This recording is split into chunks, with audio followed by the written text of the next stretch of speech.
So let's talk about the methods of how we got from the very beginning in the 80s to now. The first method that was developed was the RFLP, which was the restriction fragment length polymorphism. Try to say that 10,000 times fast. So what that is the nucleotide sequence is repeated end to end, sometimes hundreds of times. What they would do is they would take a piece of DNA and they would separate it according to lengths, and then they would look at those lengths of DNA. So if you think about this train from beginning to end, that could be one nucleotide. And that is what they were looking at. And it could be hundreds and hundreds of strands put together. The way that they started looking at these strands was they put it through this crazy system where they would break up the DNA, sort it by length, put it through this X-ray film, and then they get this pattern that you see here. So if you look at the top, what they were doing is they have their victim, their suspect 1 and their suspect 2. And it would go straight across. That was the top line right there is the victim, and that one little dot is suspect 1, and those two are suspect 2. Then they would compare that with whatever they found at the crime scene.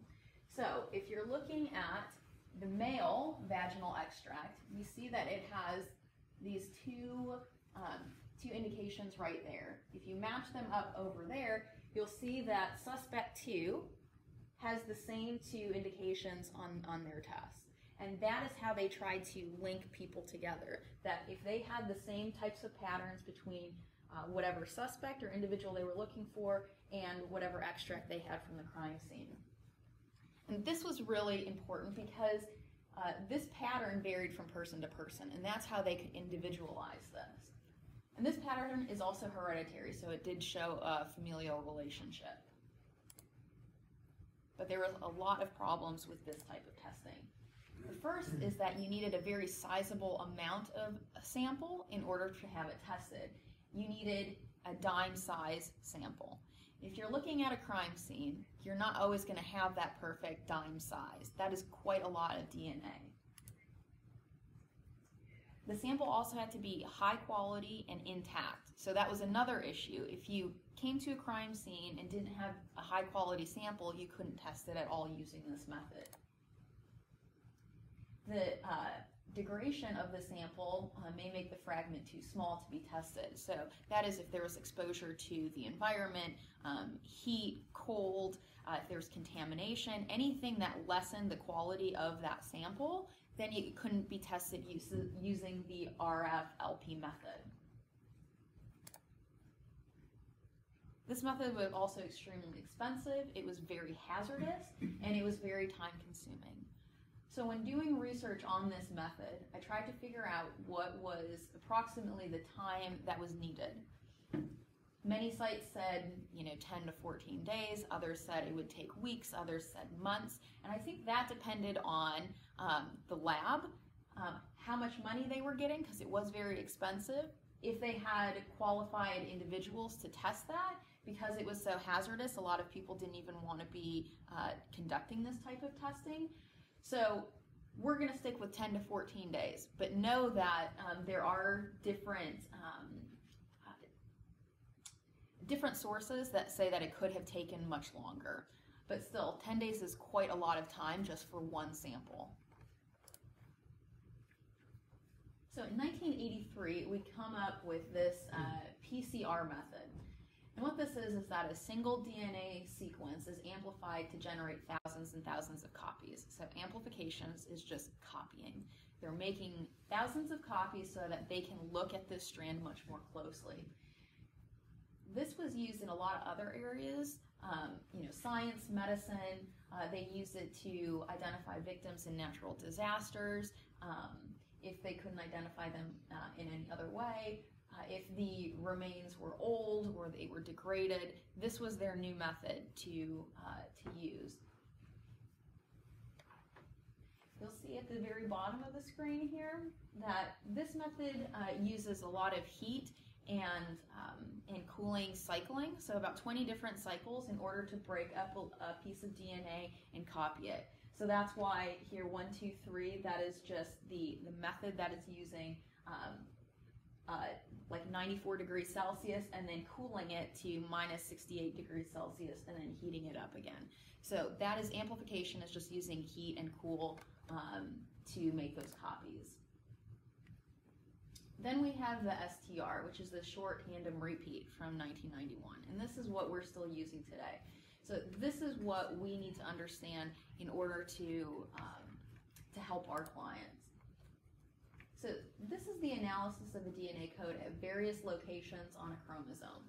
So the locations are known as the loci. A locus is just the singular version of that. So if you're looking at one location, it's a locus. If you're looking at multiple locations, it's a loci. In 1996, that's when FBI came up with CODIS. And at first they came up with 13 separate locations. So anything that's in yellow there is what they label to be a specific location that they're looking for the DNA at that point.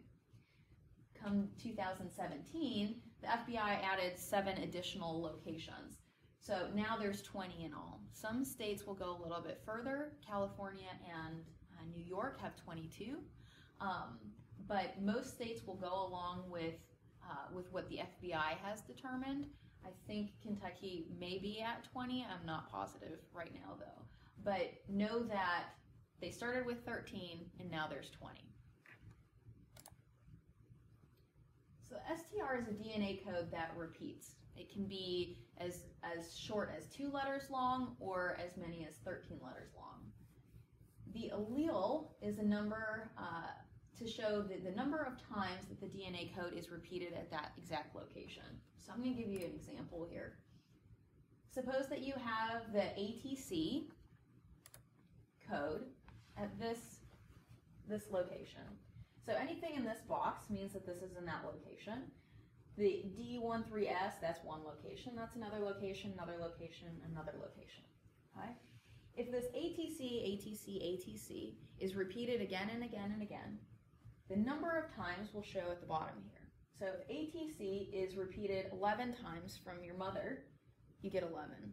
If it's repeated 12 times from your father, you get 12. So that's why you have those 2 numbers. One comes from your father's side, one comes from your mother's side.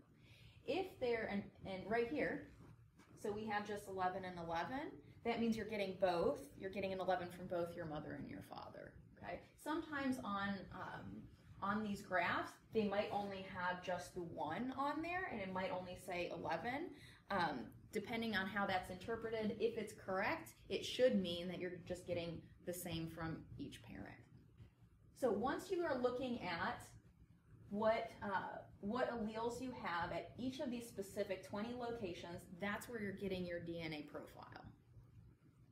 And remember, this is for nuclear DNA. This is how you read a nuclear DNA analysis. This was extremely important and a huge advancement because you could finally use a much smaller or even partially degraded sample in order to get this analysis done. You didn't have to use tissue or fluids anymore. You could use almost anything that could be swabs. So you could use cigarette butts, stamps, Band-Aids, fingerprints, anything that would have your DNA on it, like sweat, skin cells, saliva, all of that could finally be tested. They didn't just need blood or semen.